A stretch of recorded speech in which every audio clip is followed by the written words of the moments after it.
आज के वीडियो में हम लोग जे एडवांस 2018 का एक बहुत ही अच्छा प्रॉब्लम डिस्कस करने जा रहे हैं इन डिटेल, जो कि इलेक्ट्रिक फील्ड और इलेक्ट्रिक फ्लक्स के कॉन्सेप्ट पे बेस्ड है। एंड आई एम श्योर कि अगर आप इस वीडियो को थॉरोली देखते हो तो आपका ये कॉन्सेप्ट बिल्कुल क्रिस्टल क्लियर हो जाएगा। So without getting any delay, let's get started.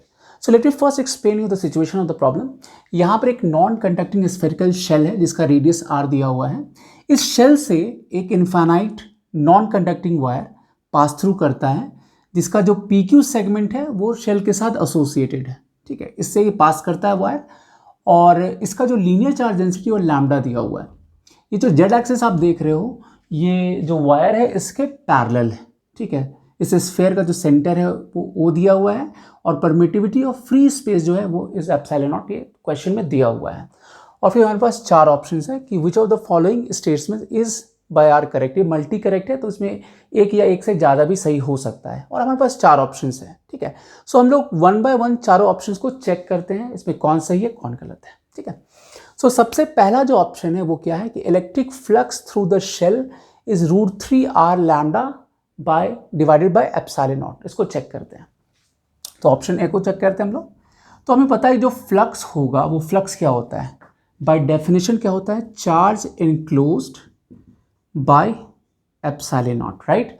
और यहाँ जो चार्ज इनक्लोज हुआ, क्योंकि ये एक वायर है, ये चार्ज वायर है, राइट, जिसका लीनियर चार्ज डेंसिटी दिया हुआ है, और यहाँ पे हम अज्यूम करते हैं कि यहाँ पे पॉजिटिव चार्ज है। ऐसे क्वेश्चन में ऐसा मेंशन नहीं है सच कि पॉजिटिव चार्ज ही है यहाँ पर, बट उससे आंसर पे कोई डिफरेंस नहीं होगा। सो लेट्स अज्यूम कि यहाँ पे एक पॉजिटिव चार्ज है, राइट। तो ऑफकोर्स जो इनक्लोज चार्ज होगा, क्योंकि ये इनक्लोज चार्ज होता है, बेसिकली PQ सेगमेंट जो में जो इनक्लोज चार्ज है उसको निकालना होगा, राइट। और यहाँ पे लैम्डा दिया हुआ है, so this would be equal to lambda times into PQ हो जाएगा, right, by divide by epsilon naught. और PQ को हम आराम से ज्योमेट्री से निकाल सकते हैं। ये 120 है, तो ऑफकोर्स यहाँ से एक आप परपेंडिकुलर ड्रॉप करो, राइट, तो ये 60 हो जाएगा, ये 90 है तो ये 30 हो गया। सो ये जो सेगमेंट होगा PMR cos 30 होगा, तो PQ ऑफकोर्स कितना हो जाएगा, ट्वाइस हो जाएगा इसका, राइट, क्योंकि यहाँ से कोई भी आप अपने ड्रॉप करोगे तो इस कॉर्ड को बाइसेक्ट करता है, राइट। सो ये R cos 30 हुआ, इसको आप ट्वाइस कर दो, राइट। तो ये कितना हो जाएगा, lambda times 2R cos 30 degree divided by epsilon naught. और cos 30 में पता है कितना होता है, ये होता है lambda into 2R into √3/2 divide by epsilon naught. तो इसका जो आंसर हो गया वो कितना हो जाएगा, √3r lambda by epsilon naught. तो हम देख सकते हैं कि मेरा जो ऑप्शन ए है वो मैच कर रहा है, राइट। अब ऑप्शन बी को देखते हैं। ऑप्शन बी क्या कह रहा है कि Z component of electric field is 0 at all points on surface of shell. अब यहाँ पे मैं ध्यान क्या रखना है कि ये जो वायर है ये इनफाइनाइट वायर है, राइट। इसमें जो लाइन चार्ज है इनफाइनाइट चार्ज डेंसिटी है, तो इसकी वजह से जो फील्ड का पैटर्न होता है हमें रिकॉल करना पड़ेगा, वो कैसा होता है, रेडियली आउटवर्ड होगा। किसी भी पॉइंट पे आप जाओगे तो वो कहाँ क्या होगा, रेडियली आउटवर्ड होगा। तो अगर आप कहीं भी ले लो, है ना, जैसे अगर मान लो कि आप इस पॉइंट पे लोगे, यहाँ पे लोगे, लेट्स से यहाँ पे क्या होगा, रेडियली आउटवर्ड ले लो यहाँ से, तो ये E1 हो जाएगा।